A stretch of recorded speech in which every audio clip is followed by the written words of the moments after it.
Welcome back to Mike's Man Cave and welcome back to another unboxing and van life related video. Now, as you can see here and as you've probably seen in the title, I finally got my fridge for my van and I ended up going with the King's dual zone fridge. Now this is the smallest dual zone fridge that you could get, and this is 75 litres and it is a fridge freezer. Now I would have probably preferred something a little bit smaller, but this is the smallest fridge freezer dual zone that you could get, or that I could find for decent price anyway. Now I will put the price of this up on the screen of what I paid. I think it was $369, which was a special deal down from over $500. Now as it says here, it can run as a fridge freezer or both. That means you can run one side as a fridge and one side as a freezer, or you can run them both as a fridge or both as a freezer. Now here's some of the specifications. It's 75 litres. I didn't really want a 75 litre fridge. I would have preferred something around the 50 litres for space reasons, but like I mentioned earlier, this is the smallest I could find.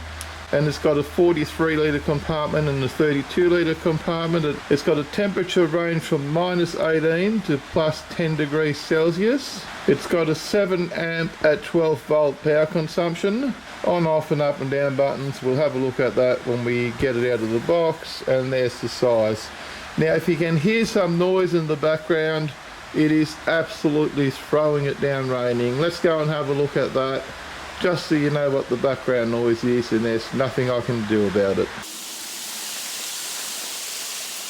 You can see the rain there. I've got the door partly down to stop the water from coming in, but this is it there, throwing it down raining.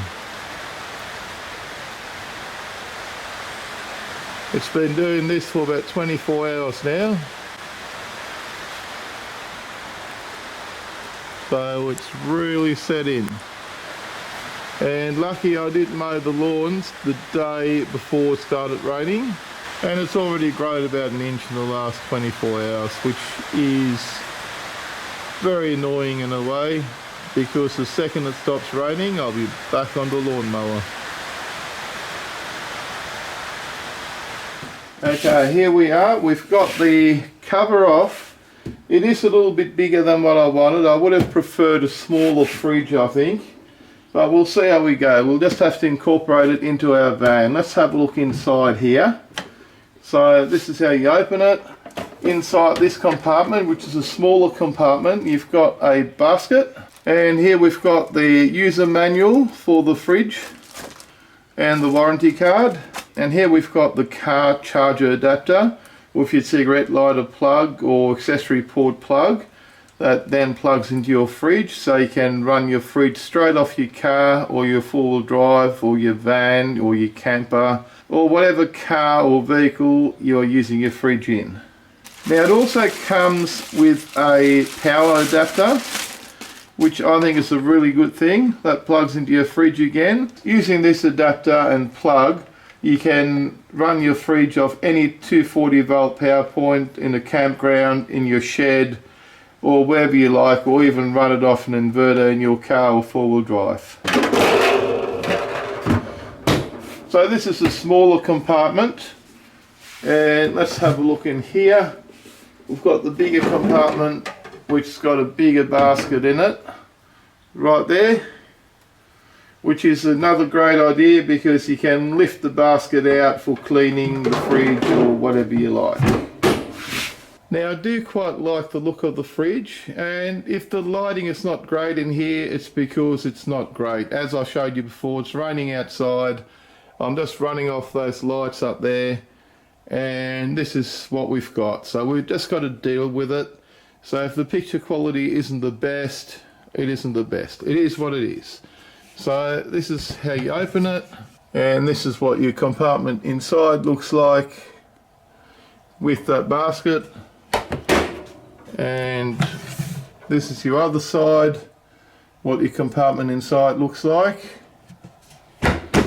and this is where your controls are for your fridge. Now I might just plug this fridge into a power point now, just so we can see what this looks like and how it works, and also how quickly it cools down and all that sort of stuff. I have plugged in the power supply, and here I've got my Ryobi thermometer to try and get some readings before we actually turn this thing on. So let's do that. So it's currently 20 degrees inside the compartment, and let's check the other side. 22 degrees, 21 degrees. So let's turn it on and we'll set our temperatures. So you've got one temperature controller for each side. So let's run that one down, see. Let's try 0 on one. Set them both at 0. Now this side's supposed to be 4 degrees. Let's try that one out. Actually, I never noticed that. There's a light in there. Have a look at that. Okay, 4 degrees. Let's see how we go. There you go. That's close enough to 4 degrees for my liking. It's not bad. It changes a bit in different areas of the fridge, but generally it's around the 4 degrees. And the other side's supposed to be 0, so let's just check that as well. And there's a light on this side as well, which is great.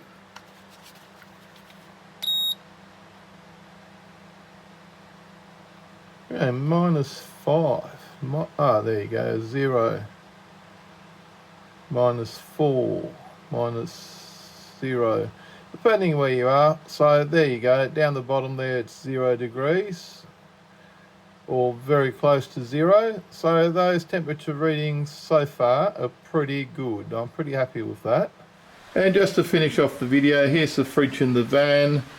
And that's the position where it's going to be while we're traveling, and it does seem to fit into that spot quite well, and that's sort of by design. I mean, we did measure the fridge to make sure it did fit before buying it, and as I mentioned earlier in the video, it is a little bit bigger than what I like, being 75 litres. I would have loved to have a 50 litre or 45 litre fridge that's got dual compartments like that, so you could have maybe a 25 litre compartment and a 20 litre compartment, and it would be much smaller than this one.